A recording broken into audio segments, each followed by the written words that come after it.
certifying badasses one podcast at a time. Teaching you to love Monday. Check your baggage at licensed-to-be-badass.com and hop on the bus to Badassville. Turn up your energy with Mustang Monday. Here once again in the driver's seat is Kelly Orchard. So hey everybody. Hi. Oh, she just jumped right in. This is Kelly Orchard, the Badass Certifier with Mustang Monday with Laura Lawrence. That's me. There's a middle name or a middle... Cuevas. Oh. I know. What of us? I know. I had to throw that in because Laura Lawrence is so boring. That's like Jennifer Smith. You guys use your maiden names, right? I got to throw that in. Right. That's more pizzazz. Right. Well, okay. So, so Laura is a patient navigator here at Michelle's Place, and we're wrapping up, or actually we're still in the Michelle's Place month for Mustang Mondays. It's been tons of fun. A lot of fun. You guys are we have a lot of fun, right? I love working here. So, share a little bit about, what you're comfortable about your story as we get to a badass tip, because what I've been learning about Laura is you're pretty badass in your own right. I have to say yes, that's true. I love that. See, and that's the key. It's like you have to know that you're a badass. Well, yeah. I've been through a lot, you know. I'm still here. Mm-hmm. I'm still moving forward, so... And how do you do that? Surrounding myself with really great people. Mm-hmm. Yeah. And doing good work. Doing work for others. What do you love about your job with Michelle's Place? I love turning tears into smiles. And how do you That's do my that? favorite. That's your favorite. Yeah. It's my favorite. How could it not be? I know. Yeah. Well, it's great because, giving hope to people is like when they're at their lowest, they feel like they're at their lowest and they're scared and they just think the whole world's going to end, and you give them that little ray of hope and they're so much lighter and happier. And how do you... Hope is such a huge thing when you feel like you have none. So it's a huge thing to give people, and it's a gift to be able to... Yeah, right. I just did a series of Kelly Orchard's Apple a Day. Was all on hope at the beginning of August. Mm-hmm. Now we're in what to say no to. But hope is really critical, especially in times like this.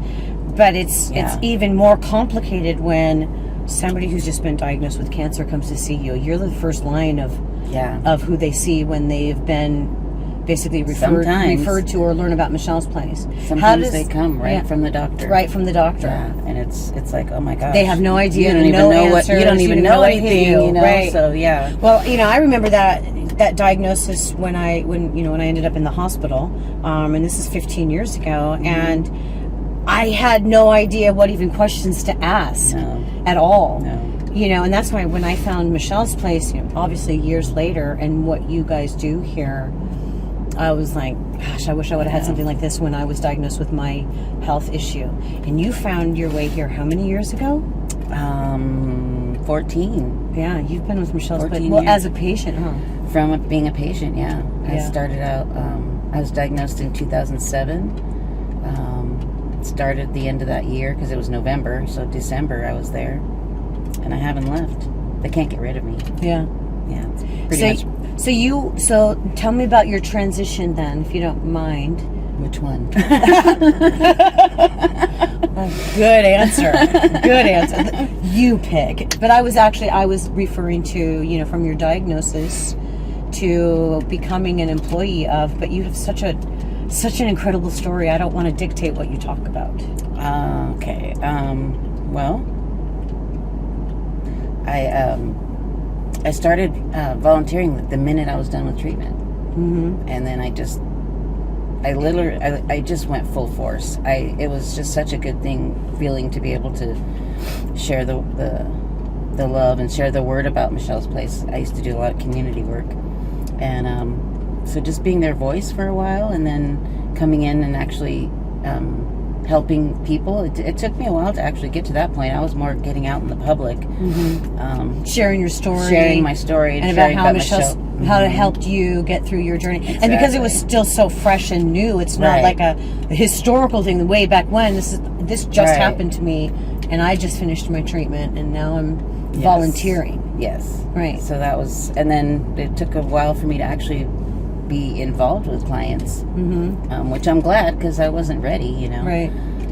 Did you feel that you just didn't have anything to offer them, or maybe because I felt lost myself lost as a yourself? survivor? And I think that a lot of people find that they don't think that they really have anything to offer because they still feel lost. Right. And it's not entirely true, is it? You really had more to offer than you realized. It kind of came out as it needed to, I guess. I don't know. I grew into the position of where I'm I at love now. that. You grew into it. What did you do for work before? I actually sold insurance. I could not do that afterwards. Yeah. After cancer, it was like nothing was normal. Nothing was. Right. My husband had passed away before, and I had three daughters, and I'm like, I don't want to sell insurance anymore. Just couldn't do it. Plus, I actually had a lot of side effects from the chemo, so I wasn't able to work for a while. So there was a lot of depression and. So it was a lot. So this it's been a lot of years. So this kind of environment, like you said, you started volunteering because it was really helping you. It was. And then by you getting help, now you're giving to others in a similar situation that you were in. Mm-hmm. And it's just a perpetual growth trail. For me, especially. Well, I hope for a lot of people, Yeah. I know that when I first discovered Michelle's Place, I shared, it's like I met Kim at a networking event. Yeah. And just fell in love with the concept. And, they don't have that for heart patients. Heart hospitals and people you should consider. It's like it's more than, I love the American Heart Association, but it is more research. Yeah. And than it is about actual in-person support and resources. There's nothing, I've never heard of anything like this. So it was, that's why I signed up. You a little jealous? Little, yeah. But I used to go out and speak about it, and it's like, I know. I love the boobies fell in too. love with you. I love the boobies as much as anybody else, but heart disease is what kills women more than breast cancer. Very true. So, but still, it doesn't matter. I love this place, and I love being here, and I love all of you, and fun. It is fun. I think that's the key, is that you are dealing with a very, very intimate, sensitive, sometimes traumatic and heavy topic of cancer. Yeah. But the fact that you can treat it sometimes with a little bit of humor is so important for the healing. It is. For healing. It's important for us because we have to keep things light, because sometimes there's such sad times and heavy moments that, we can't let it affect us to the point where we can't function. So we really need to take care of ourselves, and humor is a big part of it. Yeah. It's what I use for my surviving cancer. Is humor. Tell me a little bit about that. Mel Brooks. Mel Brooks? Mel Brooks. Okay. What do you play videos? I literally play his movies? bought a box set of Mel Brooks DVDs, and my daughters and I just watched tons of Mel Brooks movies and laughed our butts off. Mm-hmm. To this day, we still watch them. They love them. Right. Mm-hmm. And it's just, it was just my. I had to have a tool, and so my tool was humor, of laughter. Mm-hmm. And I decided to not watch anything that had to do with sadness, anything serious or serious. anything. Nothing. It was all about making myself laugh and being grateful that you survived. And so when you you run the survivorship support group. Yes. And so you use humor in the group. We're always having to laugh. I mean, we just do. We support each other. There's times when we're tough. We're having tough times, or someone's having a tough time. But we work it through, and then we definitely end up laughing. We have to. Right. Now, so for anybody who's watching that is just discovering about Michelle's Place, how do they sign up for your survivor? So maybe you did survive cancer, but you didn't know about Michelle's Place, so you haven't been here for the resources. They can still come to your support group. Absolutely. If they discover it. Oh, yeah. Right. Yeah. So all they got to do is just give you a Give holler. us a call. Yeah. And call up Michelle's Place and ask for Laura. Definitely. Yeah. Because you're one of the first people that they would talk to anyway, wouldn't they? Yeah. So the procedure goes, somebody walks in and they get greeted by the volunteers at the front desk, and then they're basically sent back to you. You're like the first person. We try to be, yeah. I mean, sometimes they'll get their little items that they need, and then we always try to make sure they come and see us. We have a lot of things to offer. What do you do for fun? You said you have 3 kids. I have 3 daughters and a granddaughter. Right now I'm in the process of moving, so there's not really any fun stuff going on. No, that's not fun at all. It's not fun at all. Yeah. But when you're not moving?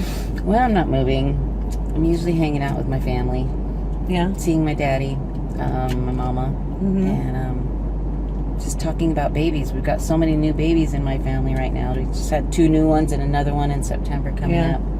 So it's all about the New great life. grandbabies. Yeah, new life. Yeah. Big circle of life. Come Yeah. on. Yeah.